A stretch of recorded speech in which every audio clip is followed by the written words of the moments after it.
LA means a lot to a lot of people, to a lot of youth that didn't really have anywhere to go. Um, Reach LA is like I said, our second home, our creative space, our safe space. We can say whatever we feel without feeling like we're gonna be judged on what we say. We can let our creative energies out and produce stuff, make things happen. Because right here at Reach LA, they give you all the tools necessary to make things happen. Found out about Rachel about a year and a half ago through Ana Lopez. I actually went to Fusion Festival. I don't know what year it was, like 2004, I believe. And I saw Ana Lopez like talk on stage, and I was just so inspired by her. Like, I was like, I want to make videos too. That's what ritual means to me, where I can speak, I can be politically active by writing, by making a video, by making art out of what I feel. No one gets censored here, and that's the cool part about it, that we do whatever we want. And that's a lot of freedom for a space to have. That's really good.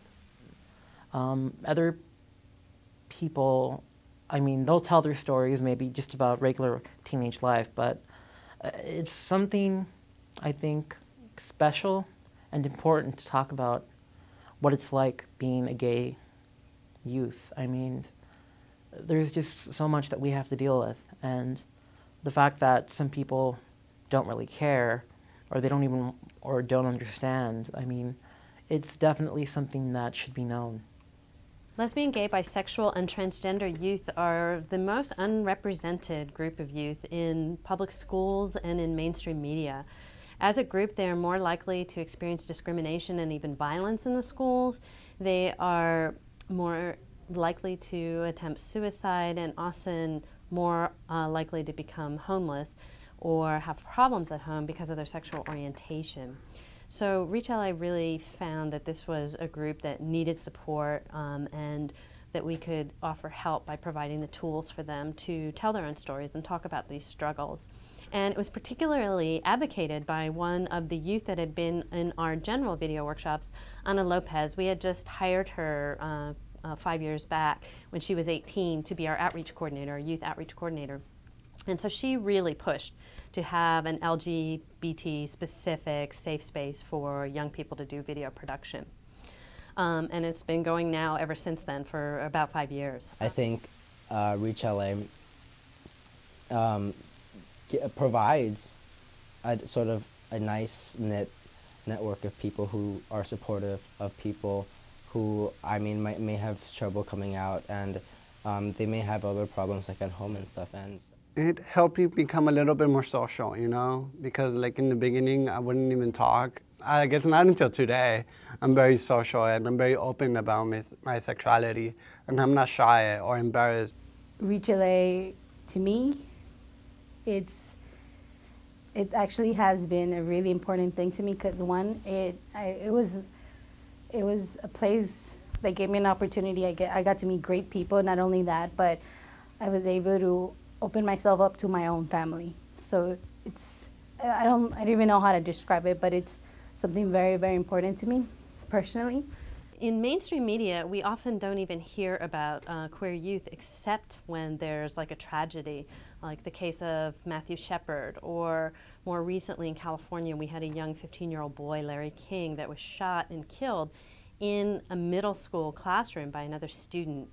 So, we either hear these tragic stories, or then there's the flip side of the coin where, broadcast television shows usually represent the gay community as comedic, over-stereotyped white gay males.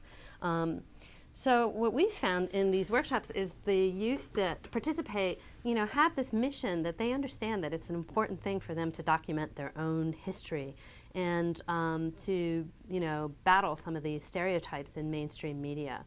They're also like a highly creative group, and I think it comes from sort of this emotional, need to tell their stories and really thrive in the group production process because of Also a need to create sort of alternative families if they're having problems at home, and strong social groups and community of people that understand who they are. It is important for youth to tell the stories because I don't really see a lot of youth voices out there.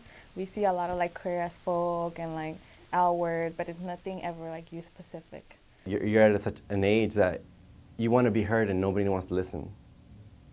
What do you think about gay issues? You know, the first thing that comes to you is about whether it's harassment at work, harassment at school, all of these things that go on. Many times acts of violence, acts of abuse and so forth are conjured upon ignorance. And as long as you tell your story, you're educating a people, and we need the support. We need to get the word out so people know and are aware that we are just another aspect of the human race.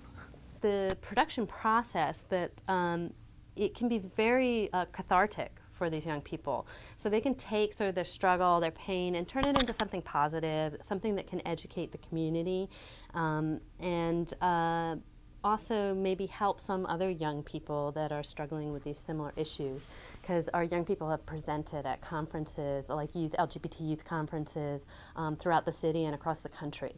So we really get a good response from other kids that get to see this work. Once you tell your story, then everything just goes like, you feel good about it. Because oftentimes, like, you get that out in some other ways that you shouldn't, you know, like whether you feel bad about yourself or whatever it is that you keep to yourself and you can't even share with your parents because it's obviously not so accepted, being LGBT. So therefore, like, using art and just taking it out like that is the most positive thing to do. Creating safe space in these types of workshops of video production where people are telling very personal and vulnerable stories is really, really important.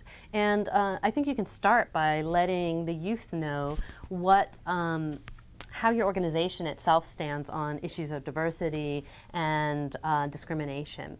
And then as a workshop facilitator, you also need to be right up front and let the youth participating in the workshop know exactly where you're going to stand on supporting each and every voice that's in the workshop and not tolerating diversity and discrimination. And then also, you know, allowing the students to participate in creating what this space of respect and safety means in order to be creative. And beyond that, I think it's also important to include the works of diverse artists. It's very hard for young people to be exposed to independent media, especially works by LGBT people of color. I know when we show works by Marlon Riggs or Cheryl Dunier, Mina Nanji, our youth just light up like, why haven't we ever seen this before? Where can we get this work, you know? So I think it's very important to start with kind of modeling of powerful stories done in creative, experimental ways that you know, these youth can aspire to and see artists, professional artists that they can connect with, and know that there is already this, you know, really rich history that they can be a part of. So that's vitally important to any type of media production program. Well, it meant a lot for me to be able to tell my stories, but it also meant a lot for me to see other people's stories because, like I said, it became more real. It wasn't only just my story. There's a lot of other issues that youth are going through. So it's not only my issue trying to find love, it's also like other people's issues with other things that they're so different, but we're kind of all connected by the same and struggle with just trying to like find ourselves ultimately. We also have been really fortunate to partner with Outfest, the Los Angeles Gay and Lesbian Film Festival. For the past 5 years, we've provided the youth programming of Outfest. So in this way, we've, you know, not only do our young filmmakers have an outlet for their work, they also have full access passes to the festival. They're brought into this queer cultural community, as well as the 300 or 400 youth that we bring in our audiences every year to the festival. So it's been a great kind of marriage of the youth and the diversity to the festival, and this inspiring work that they get to see, going to the festival. And also some of our young people have actually become Outfest programmers, assistant programmers, so they've gotten to be trained in the professionalism of the festival.